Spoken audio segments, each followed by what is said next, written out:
جے you آئی کے سربراہ مولانا فضل الرحمان نے بھی جو غزہ کا معاملہ ہے اس پر آج قومی اسمبلی میں کچھ بات کی ہے. چھوٹا سا ایک کلپ ان کا کسی طریقے سے ہمارے تک پہنچ گیا کیونکہ آج جو اسمبلی کی کارروائی ہے وہ ٹی وی چینلز پہ تو نہیں دکھائے گی. دیکھیں مولانا صاحب نے کیا کہا. اس بورڈ آف پیس کا رکن اس قصاب کو نیتن یاہو کو اس کا رکن بنایا گیا ہے. اسرائیل اس کا رکن ہے جس کے ہاتھوں یہ قتل عام ہوا اور آئندہ ہم اس خطے میں وہ اپنے رائے ظاہر کر چکے ہیں. اور 1 سال ہو گیا ہے ٹرمپ کے امن فارمولے کا اور آج بھی وہاں بمباریاں ہو رہی ہیں. آج بھی بمباری رکی نہیں ہے ان کی. وہ بھی آج بورڈ آف پیس کا رکن بن رہا ہے. تو نیتن یاہو بھی اس مجلس میں بیٹھے ہوں گے اور جناب شہباز شریف صاحب بھی بیٹھے ہوں گے شانہ بشانہ اور اس خطے کے امن کے لیے سوچ رہے ہوں گے. اچھا اتنا نواز کوکر صاحب اتنا زیادہ جو ریاکشن ہے یہ ایکسپیکٹڈ تھا کہ اتنا زیادہ ریاکشن آئے گا کیونکہ اور بھی بہت سے لوگ بولے ہیں. میرے پاس بہت لوگوں کے بیانات ہیں تو لیکن محمود خان اچکزئی صاحب نہیں بولے اس پہ. جی غالباً کل قومی اسمبلی کا اجلاس ہے اس میں وہ بات کریں گے اس کے اوپر. علامہ صاحب بھی بات کریں گے. کل جوائنٹ سیشن ہے. میر صاحب اس مسئلے میں پوری کی پوری پاکستانی قوم کوئی ایک ایسا فرد نہیں ہوگا مرد عورت بچہ نہیں ہوگا کہ جس نے پچھلے چند سالوں کے اندر اپنی ٹیلی فون کی اسکرینوں پر یا ٹی وی پر یا میڈیا کے ذریعے اس نے جو قتل عام فلسطین میں ہوا ہے اس کو اپنے فونوں پر نہیں دیکھا. ہر پاکستانی اس کا جو بھی پس منظر ہے وہ اس پاکستان کہہ رہا ہے کہ ہم اسی قتل عام کو رکوانے کے لیے جا رہے ہیں. اس معاملے پر بہت حساس ہے سارے پاکستانی. اب صورتحال یہ ہے کہ حکومت اتنا بڑا قدم اٹھاتی ہے اور پورے ملک میں کسی کو کوئی پتہ نہیں کہ حکومت یہ فیصلہ کرنے بھی جا رہی ہے. پارلیمنٹ میں بحث ہی نہیں ہوتی. پارلیمنٹ کو اس قابل ہی نہیں سمجھا گیا کہ اتنا بڑا آپ میجر فورن پالیسی ڈیسیجن لے رہے ہیں. میں برطانیہ کی جو وزیر خارجہ ہیں ان کا بیان سن رہا تھا. ابھی برطانیہ نے بھی فیصلہ نہیں کیا اور سب سے بڑا اتحادی ہے امریکہ کا. انہوں نے نہیں فیصلہ کیا اس کو جوائن کرنے کا لیکن ان کی سٹیٹمنٹ قابل غور الفاظ انہوں نے استعمال کیے. انہوں نے کہا کہ یہ ایک لیگلی بائنڈنگ ٹریٹی ہے اور ہم اس میں جانے سے پہلے ہم اس کے اوپر تفصیل سے مشاورت کریں گے. اچھا ہم اگر لیگل آبلیگیشنز کریٹ کر رہے ہیں یہاں پر پتہ ہی نہیں ہے. برطانیہ کی ہمیں مثال اس لیے نہیں دینی چاہیے کہ ان کی منافقت اور ڈبل گیم کی وجہ سے تو اسرائیل قائم ہوا تھا. اس میں کوئی شک نہیں ہے میر صاحب. ان چیزوں میں کوئی شک نہیں ہے لیکن میں صرف یہ پوائنٹ آپ کے سامنے رکھنا چاہ رہا ہوں اور ناظرین کے سامنے بھی کہ یہ ایک ایسا اہم ڈاکیومنٹ ہے. ایک اتنی بڑی ڈیویشن ہے. ایک پیرلل سسٹم کریٹ ہو رہا ہے یونائٹڈ نیشنز کا. ہم نے جا کر اس کو کمٹ کر دیا ہے اور پاکستان کی پارلیمان کو جیسی بھی وہ ہے بھلے فارم 47 کی ہے آپ اس کو اس قابل تو سمجھے کہ وہاں پر آ کر اس کے اوپر ایک ڈیبیٹ کریں. ایک نیشنل ڈیبیٹ ہو اور پھر اس نیشنل ڈیبیٹ کے نتیجے میں آپ پھر فیصلہ کریں جو آپ نے کرنا ہے. یہ بند کمروں میں بیٹھ کر جو فیصلے کیے جاتے ہیں پاکستان انہی کی تو سزائیں بھگت رہا ہے. اچھا 2 افغان وارز ہوئی 2 افغان وارز ہوئی آج تک پاکستان ان کے نتائج بھگت رہا ہے. ڈکٹیٹرشپس کے دور کے اندر بیٹھ کے جو فیصلے کیے گئے آج بھی ہم ان کے نتائج بھگت رہے ہیں. جب آپ بند کمروں کے اندر بیٹھ کر فیصلے کریں گے تو یہ پھر آپ کو بھگتنی پڑیں گی. آپ کے ایک دوست ہیں سابق سینیٹر ہیں مشتاق احمد خان صاحب پاکستان فلسطین کے سربراہ بھی ہیں تو ذرا ان سے بھی پوچھ لیتے ہیں جی آپ کا اس پہ کیا رد عمل ہے مشتاق صاحب. حامد میر صاحب پاکستان کی حکومت نے ٹرمپ کی صدارت میں غزہ پیس پورٹ میں شمولیت کا جو فیصلہ کیا ہے میں اس کو مسترد کرتا ہوں. اس کی مذمت کرتا ہوں. یہ اقبال اور قائد کی فلسطین پالیسی سے انحراف ہے اور میں پاکستان رائٹس موومنٹ اور پاک فلسطین فورم کے پلیٹ فارم سے ملک بھر میں اس کی مزاحمت کروں گا. میں پوچھنا چاہتا ہوں حکومت سے کہ اتنا اسٹریٹجک فیصلہ کہ ٹرمپ کے غزہ پیس پورٹ میں آپ شامل ہو رہے ہیں تو کیا آپ نے پارلیمنٹ میں اس کے اوپر ڈیبیٹ کی ہے؟ کیا آپ نے پارلیمنٹ سے اجازت لی ہے؟ کیا آپ نے اپوزیشن کو آن بورڈ کیا ہے؟ ایسا کوئی فیصلہ نہیں ہوا. کتنا افسوسناک منظر ہوگا کہ جب غزہ پیس پورٹ ٹرمپ کی صدارت میں ایک طرف نیتن یاہو بیٹھا ہوگا جو سرٹیفائڈ دہشت گرد ہے, جینوسائیڈ میں انوالو ہے, جینوسائیڈ کا مرتکب ہے, اور دوسری طرف اسلامی جمہوریہ پاکستان کا وزیر اعظم شہباز شریف بیٹھا ہوگا. اس لیے ہم اس کو مسترد کرتے ہیں. غزہ پیس بورڈ کا جو مینڈیٹ ہے خود ٹرمپ کے بقول وہ بیونڈ دی غزہ ہے. 59 ممالک کا ایک الائنس ہے جس پہ خود ٹرمپ کہتا ہے کہ جہاں جس وقت چاہے وہ کارروائی کر سکتا ہے.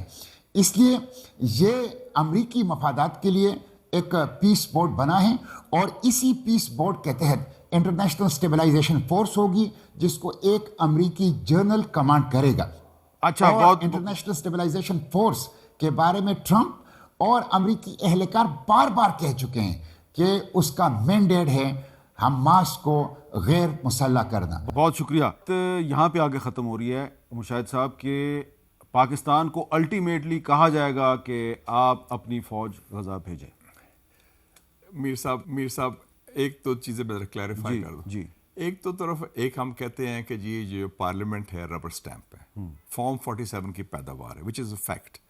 جنہوں نے آنکھیں بند وچ از اے فیکٹ، ہاں وچ از اے فیکٹ، اینڈ آنکھیں بند کر کے انہوں نے 26 اور 27 جو بھی پتہ نہیں کیا امینڈمنٹ تھی، آنکھیں بند کر کے سائن کیے ہیں آن دا ڈاٹڈ لائن، اور چڑی نہیں پھٹکی، اور انکلوڈنگ دا اپوزیشن وہ بھی پتہ نہیں غائب ہوگی یا کیا ہوگی. اب اس پارلیمنٹ کو آپ نے وہ تو جو آپ پیش کریں آپ گے، کہہ رہے ہیں اس پارلیمنٹ کو اعتماد میں کیوں نہیں لیا؟ دوسری بات ہے جو باقی دیکھیں نا، سب سے بڑے ہم خود اینٹی زائنسٹ ہیں.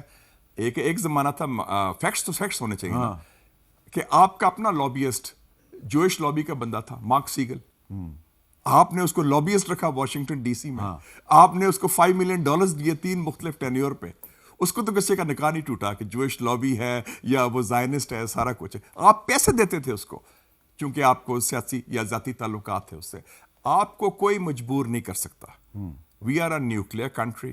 ہم نے پوری مغرب کی مخالفت کے باوجود ایٹم بم بنایا.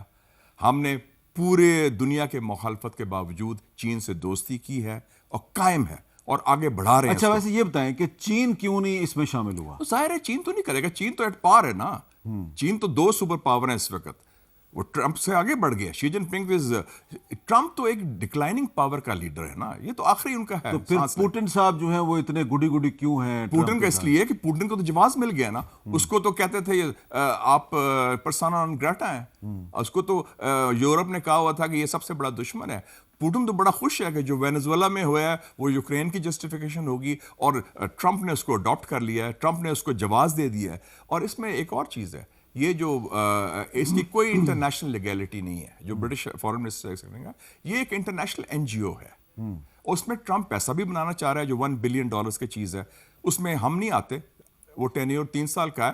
وہ جو امیر لوگ ہیں یا امیر لوگ دینا چاہتے ہیں $1 بلین دیں گے. تو پاکستان $1 بلین نہیں ناٹ ایٹ آل. ہمارا تو 3 سال کا جو 60 ممالک ہیں وہ 3 سال کے ٹینیور کے لیے ہیں. وہ $1 بلین وہ والے ہیں جو. تو یہ مشاہد صاحب اگر آپ ہمارا کہہ رہے ہیں کہ ٹرمپ غزہ سے پیسہ بنانا چاہ رہا ہے تو یہ پھر ایک بہت سوچنے کی بات نہیں ہے کہ ٹرمپ غزہ میں 70,000 لوگوں کو اسرائیل سے شہید کروا کے پیسہ بنانا چاہ رہا ہے؟ شہید کرائے تھے بائی دی وے. ٹرمپ نے یہ قتل عام رکوایا تھا. Let me be very clear. Trump سے پہلے یہ قتل عام شروع ہوا تھا 7 اکتوبر. اسلحہ تو سارا اسرائیل نے امریکہ کا استعمال کیا. اس کا پریزیڈنٹ تو بائیڈن تھا نا جی. اچھا، اس نے تو کم سے کم رکوائی ہے. یہ کم سے کم جنگ رکوانے کی کوشش تو کر رہے ہیں نا. اس نے رکوائی بھی ہے. اور وہ جو تھے اس میں انوالو تھے وہ تو بائیڈن نے دوسرا گروپ. جی مصطفیٰ صاحب. اور میں سمجھتا ہوں کہ ٹرمپ اور الٹیمیٹلی آپ دیکھیں گے نیتن یاہو کی لڑائی ہوگی. اگر ٹرمپ نے یہی پالیسی اختیار کی اسرائیل فرسٹ کی جو بھی جا رہا ہے، وہ ٹرمپ کی سیاسی موت ہو جائے گی. He has to have America first. اور وہ میرے خیال میں چینج آئے گی. میرے خیال سے تاریخ ہمیں یہ بتاتی ہے کہ کوئی بھی امریکہ کا صدر اسرائیل کے اثر سے آزاد نہیں ہے. کوئی بھی امریکہ کا صدر چاہے وہ ڈیموکریٹ ہو یا ریپبلکن ہو، وہ اسرائیل کی لابی کی دسترس سے بھی باہر نہیں ہے. وہاں پر طرح طرح کے سکینڈلز آ جاتے ہیں. ایک تازہ سکینڈل ایپسٹین کا بھی آیا ہوا ہے. ایک بہت بڑی تلوار لٹکائی گئی ہے پوری امریکی اشرافیہ اور سیاستدانوں کی کلاس کے اوپر. صحیح کہہ رہے ہیں. تو یہ خیال رکھنا کہ جناب اسرائیل کو چھوڑ کر امریکہ اپنی کوئی الگ پالیسی بنا لے گا، تو فی الحال ہمیں وہ ممکن نظر نہیں آتا. بڑے ادب اور احترام سے مشاہد صاحب میرے بزرگ ہیں. کچھ کانٹرڈکشنز مجھے جو نظر آئیں میں آپ کے اور سامعین کے سامنے رکھنا چاہتا ہوں کہ دیکھیے، ایک طرف مشاہد صاحب نے کہا کہ امریکہ ڈکلائننگ پاور ہے اور چین کے ساتھ اس کی پیرٹی ہے.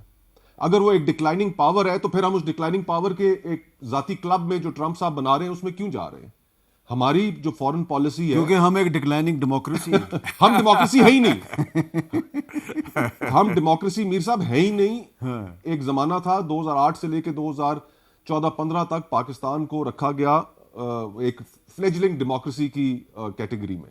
پھر اس کے بعد پاکستان ٹرانزیشن کر گیا ایک ہائیبرڈ نظام میں، اور پھر اب الحمدللہ اتھارٹیرین. اب پاکستان ڈیموکریسی انڈیکس کے مطابق ایک اتھارٹیرین یعنی کہ ایک آمرانہ نظام میں ٹرانزیشن کر چکا ہے. تو یہ خام خیالی بھی ذہن سے نکال دینی چاہیے. تو ہمیں فیصلہ ہمیں اس لحاظ سے یہ فیصلہ کرنا چاہیے تھا کہ دنیا جا رہی ہے سفیئرز کی جانب کہ ہر ملک کے ارد گرد کے جو ممالک ہیں اور ان کے اندر کوئی بڑی قوت اگر موجود ہے تو ریجنل الائنسز بنا کر اپنے آپ کو اس دنیا میں کہ جس میں رول بیس سوسائٹی آرڈر ختم ہو گیا ہے کہ ہم نے اس میں سروائیو کرنا ہے. چین ہمارے لیے بہت بڑی اہمیت رکھتا ہے اور اگر ابھی تک ہمیں انتظار کرنا چاہیے تھا کہ چین اس ضمن میں کیا فیصلہ کرتا ہے بجائے اس کے کہ ہم منہ اٹھا کر سیدھا ٹرمپ صاحب کی خوشامد میں وہاں پر پہنچ گئے. امریکہ کے بارے میں بھی یہ وہی ٹرمپ صاحب ہیں, آپ ان کے پرانے ٹویٹس نکال کر دیکھیں جو پاکستان کے بارے میں یہ کہتے رہے. مودی ان کا سب سے بڑا دوست تھا, مودی کے ساتھ آج کل ان کی لڑائی ہوئی ہوئی ہے. لڑائی ہے تو یورپ پاکستان کو فائدہ نہیں اٹھانا چاہیے. سب سے جو پرانا ایلائے تھا یو ایس کا یورپ, اس یورپ کے ساتھ ٹرمپ نے کیا کر کے رکھ دیا. تو آپ سارے انڈے اس ٹوکری میں ڈال رہے ہیں, انہیں تو کوئی فرق نہیں پڑنا. یہاں پر پاکستان کو اس کے کانسیکوینسز اور سب سے امپورٹنٹ کیا کانسیکوینسز ہیں. مشاہد صاحب کہہ رہے ہیں کہ 26ویں ترمیم منظور ہو گئی, 27ویں ترمیم منظور ہو گئی, چڑی نے پر نہیں مارا. چڑی نے بالکل پر نہیں مارا, یہ بات ٹھیک ہے کیونکہ ساری اس وقت پارلیمنٹ کمپرومائز بیٹھی ہے وہاں پر. تو اس پارلیمنٹ کو آپ کہتے ہیں اعتماد میں لو, غزہ امن بورڈ پہ. پاکستانی قوم کا تو یہ حق ہے نا جی, آپ کا حق ہے. یہ جو کیمرے کے پیچھے کھڑے ہیں بھائی ہمارے, ان کا حق ہے. جو پروگرام دیکھ رہے ہیں ان کا حق ہے. ہر پاکستانی شہری کا حق ہے کہ اسے اعتماد میں لیا جاتا. ٹھیک ہے. اور دوسرا نقطہ, ایک اہم نقطہ میر صاحب, اس وقت ہماری ریجن کے اندر جو سب سے بڑا ایجنڈا ہے ٹرمپ کا اور اسرائیل کا, وہ ہے ایران کے اندر رجیم چینج. یہی بورڈ آف پیس اگر فیصلہ کرتا ہے, کیونکہ ان کے چارٹر میں شامل ہے کہ انہوں نے دنیا میں گڈ گورننس پروموٹ کرنی ہے, اور اگر یہ گڈ گورننس پروموٹ کرنے کے لیے ایران آ جاتے ہیں, آپ کہاں جائیں گے؟ دیکھیں سٹیٹڈ ایجنڈا ہے ان کا ایران کے اندر رجیم چینج. ایران کے اندر رجیم چینج ہوتی گئی, اس کے آپ کے پاکستان کے سب سے بڑے حصے, سب سے بڑے صوبے بلوچستان پہ کیا اثر پڑنا